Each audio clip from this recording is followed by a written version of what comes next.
I was chopping up some, cutting off branches yesterday and cutting stuff out of my fence line. And yesterday, Sunday, Saturday, Sunday, one of those days, Saturday.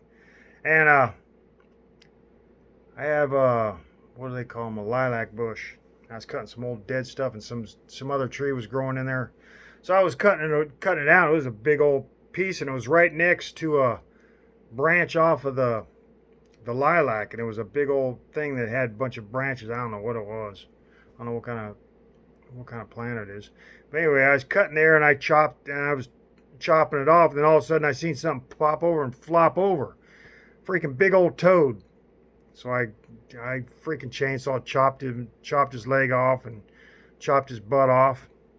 But anyway, I took him over and I set him over by the other side where I wouldn't be. I rinsed him off, got the rinsed it off. And I should have just killed him because I was going to come back, and I figured I probably better.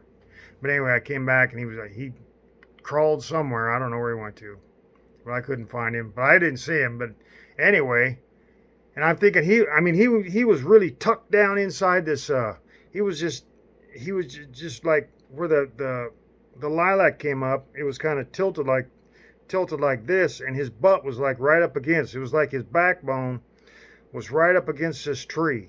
It's like I think I figured out why they're not, those aren't, all the bumps on the toad. Well, think of this. Seeing how everything is like in tune with nature of what's before it, sometimes, if they're in tune with it. Well, I'm thinking toads, since they go around catching bugs all the time, what they're doing is they're trying to save plants, help plants. They're like a plant watcher or something, or a plant feeler. And what he's doing is he had his backbone right up against one of the limbs of the lilac, and or one of the trunks of the lilac. And I think what they do is they don't have anything to do all day, so that it's like everything, they're watching something. But I think what he's doing is where those bumps come from is they're feeling the growth of that tree. They could probably get in tune with it. Like people get in tune with a violin. It's something other than what they are. So he's getting in tune with this tree, and all these bumps are them feeling the growth of, like, say a root just grabbing a little, just growing a little bit, and that's about enough for one of those little bumps on a toad. So I'm thinking those bumps on a toad are more like, why people call them growths is they probably didn't know the whole story, and they just think, oh, they're gross.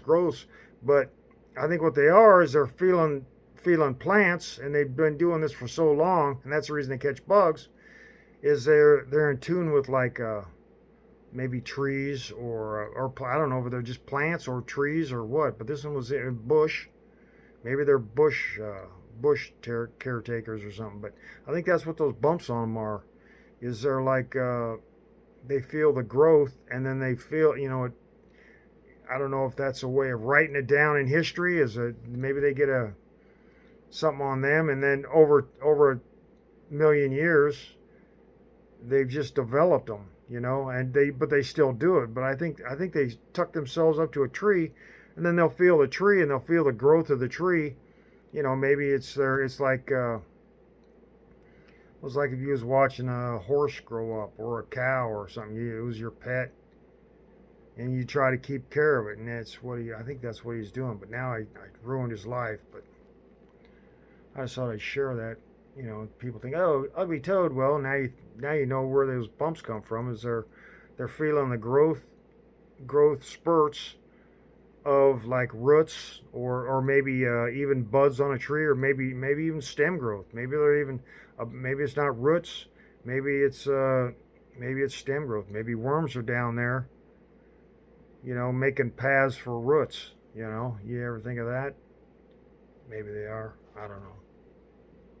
I just thought I'd put that out to the internet.